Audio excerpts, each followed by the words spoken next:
What is the crack, everybody? Welcome back to the channel. Cards Everywhere here, bringing you another weekly league deck profile. Today I'm going with a Superstructures deck. There's only 5 limited legendaries in the deck, so it is quite accessible to newer players. Magna Carta and Stonehenge can be a bit difficult to get, but the rest of them should be quite achievable. So we'll give a quick rundown of the deck and we'll jump into a game. So first up is Gingerbread House. On the draw, your Superstructures and Wonders of Construction cards, wherever they are, gain 18 power until played. Next we have MC Etcher. On the play, your Superstructures and Wonders of Construction cards, wherever they are, gain 20 power until played, and gain +1 energy this round. Next is Magna Carta. On the draw, your epic and rare cards, wherever they are, cost -2 energy until played. And on the play, your Declaration of Independence and Universal Declaration of Human Rights cards gain 20 power this turn. It is kind of a required card for this deck to keep the energy down, as it is a fairly low energy week this week. Next we have International Orange. On the return, your Amazing Astronauts and Superstructures cards, wherever they are, gain 18 power and cost -1 energy until played. This will also keep the energy down a little bit. Next is High Viz. On the draw, your Superstructures cards, wherever they are, gain 28 power for 2 turns. Fairly simple, but good effect. Next, Colin Campbell Cooper. On the draw, if it's the first turn of a round, your opponent's Arts and Culture and History cards in hand burn 25 this round. On the play, if it's the first turn of a round, your non-limited Superstructures cards, wherever they are, gain 19 power until played. And then on the return, your non-limited Superstructures, wherever they are, cost -1 energy the next turn. Next up we have a Wonders of Construction card, Stonehenge. On the play, your Superstructures cards in hand gain 20 power until played. This card also gets some boosts from the other cards earlier in the deck. Next is Parkour. On the draw, your cards in hand gain 10 power this turn, and your Superstructures cards, wherever they are, cost -1 energy this round. Next we have the Superstructures cards. First up, the Fusion, Burj Khalifa. On the return, your opponent gains 2 energy. It is 6 for 100, so it's well worth the negative downside. Next, Lot World Tower. On the return, your Superstructure cards, wherever they are, with 7 or more base energy, cost -2 energy for 3 turns. It's just one of the more powerful basic Superstructures. Next, CEC Palace. At the start of a turn, your non-limited Superstructures cards in hand gain 5 power until played. So we ideally would want to hold on to this card if possible. Next we have the level up card, Lotus Temple. It is one of the first level up cards you get. On the play, all cards in both players' hands gain 25 power this turn. And if it's the first turn of a round, your cards in hand gain 15 power this turn. Next is Eiffel Tower. On the play, your Superstructures cards in hand gain 25 power until played. Very, very good effect for the Superstructures. Next, Isabella Stewart Garner Museum. On the play, for every Superstructures card in your hand, your Arts and Culture cards, wherever they are, gain 4 power until played. We are using quite a few Arts and Culture cards, so that should be a fairly good effect for us. Next we have Turning Torso. On the return, if you won the turn, your opponent gains 20 power next turn. It's a 6 for 86, plus all the boosts, so I think the downside is worth it. Next we have Cloudgate. On the play, if it's the first turn of a round, this card loses 75 power. So we just don't want to play this on the first turn. Next we have a similar card, Shanghai Tower. On the draw, this card gains 50 power this turn. And on the play, if it's the first turn of a round, this card loses 50 power this turn. So again, we don't want to play this on the first turn of a round. And the last card is Pennsylvania Station. At the start of a turn, your superstructures cards in hand gain 6 power until played. On the play, your superstructures cards, wherever they are, lose 15 power until played. So this is a card we want to hold for as long as possible. We will be holding this one over the other CEC Palace. So guys, that's the deck. It's a fairly simple standard superstructure deck. I've played a few games with it already. It does relatively okay. I would say it's not quite as good as the deck I showcased on Monday, but it's still fairly decent for a newer player that doesn't have access to the high level meta cards. So if you can build it, go ahead and do so. And if you don't have some of the buff cards, you can also play some science buff cards, like Leonardo da Vinci that came out earlier this week.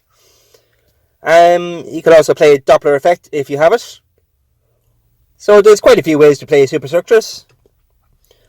You can even put in the more powerful legendary ones. I'm just going with the epic and common ones, so Magna Carta can make them a little cheaper. So here we go, we have our first opponent. It may be a bot. I'll give it a hello and see if anyone replies.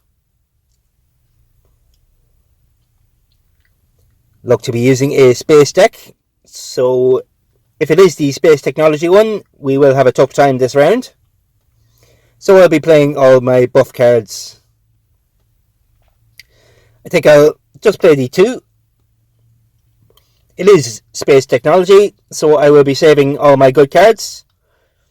So I'm going to hold on to Pennsylvania Station and CEC Palace until the next round.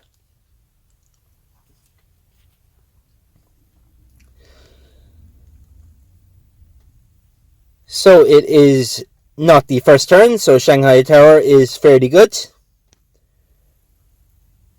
We will play Isabella there and MC Etcher in the first slot.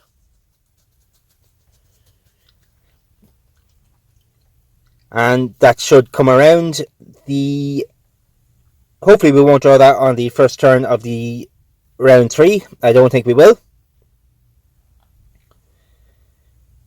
There is Magna Carta as well. So I think I'll just play Burning Torso, Returning Torso, and the Magna Carta, just to get them around. There was no chance we were winning that round at all, since the opponent does have the arena buff. So we'll just have to go for the next 3 rounds. It is quite a powerful deck this week, the Space Technology deck. There is a stronger version than the one I showcased on Monday. I was trying to make that as beginner friendly as possible.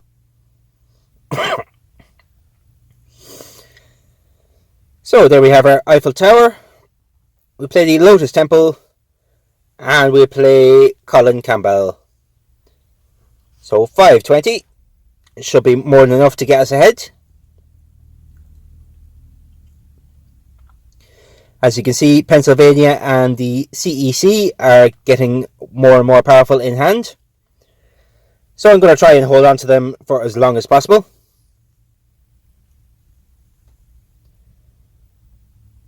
So we'll play the Burj Khalifa, the International Orange, and the Lot World Tower for 388.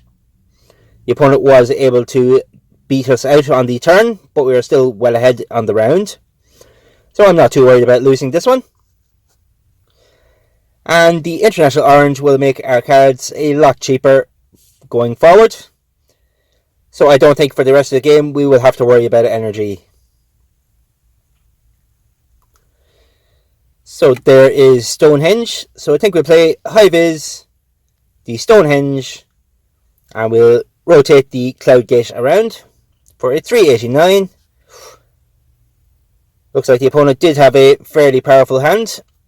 We'll have to see if it was enough to beat us. I think it might be. No, just not enough. We scraped by that round. Obviously, we could have played our more powerful cards, but I am trying to hold on to them.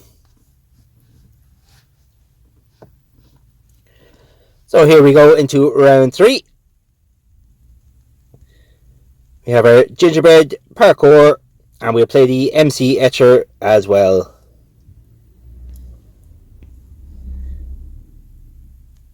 Yeah, I think that will do the job. 228, not too strong. But we might use one of our, probably the CEC Palace, to give us a good boost next turn, as we don't want to risk losing this round as well.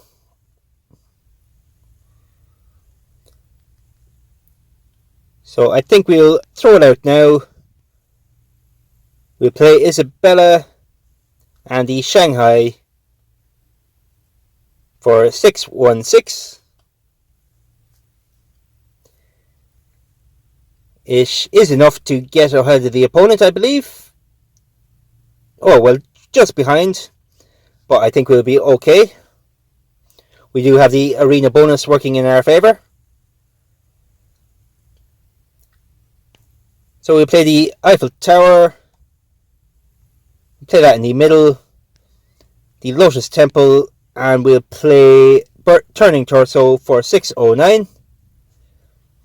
It is enough to beat out the opponent.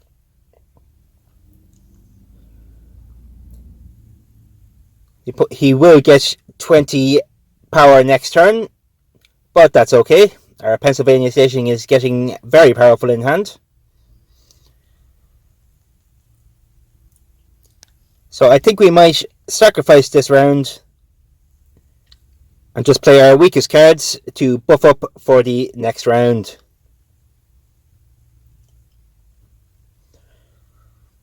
So the opponent is well ahead. It will be difficult to come back from if we were to try. So I think I will just hold on to our good cards for the last round of the game. There's High Viz.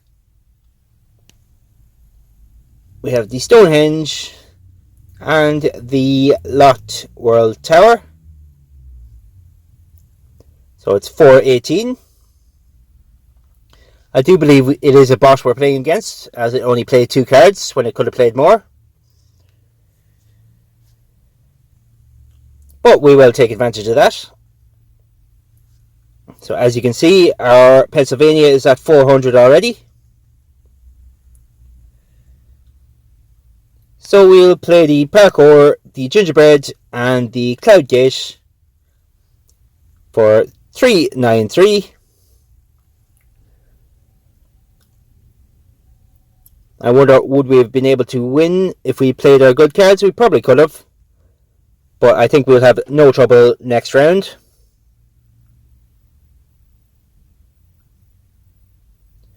Here we go, round 5. And we'll be going all out this round. So we'll play the MC Etcher. We'll play the Burj Khalifa, and we'll play Pennsylvania right now. No, I think we'll hold back on the Pennsylvania and play Isabella for 495. We're a little behind the opponent, but I think we'll be safe enough with Pennsylvania Station alone. We give the opponent a little energy, but he doesn't need it, so it's perfectly fine. And the CEC in hand is boosting everything. So we'll play the Eiffel Tower and the Turning Torso for a 548. It is enough to get ahead of the opponent. And I think we safely have it next turn, unless there is a Cydonia in the opponent's hand. It's quite possible, but I think we're okay. So we'll play the Pennsylvania, the Lotus Temple, and the CEC Palace for 819. More than enough to win. So there we have it, folks. The Superstructures deck. It is relatively powerful. It probably won't get you into the very high ranks this week, but it is nice and accessible for some of the newer to the amateur level players. So let me know what you think of the deck. If you have any improvements, let me know. And don't forget to like and subscribe. We're still trying to grow the channel. And I think that's it. Cards everywhere, out.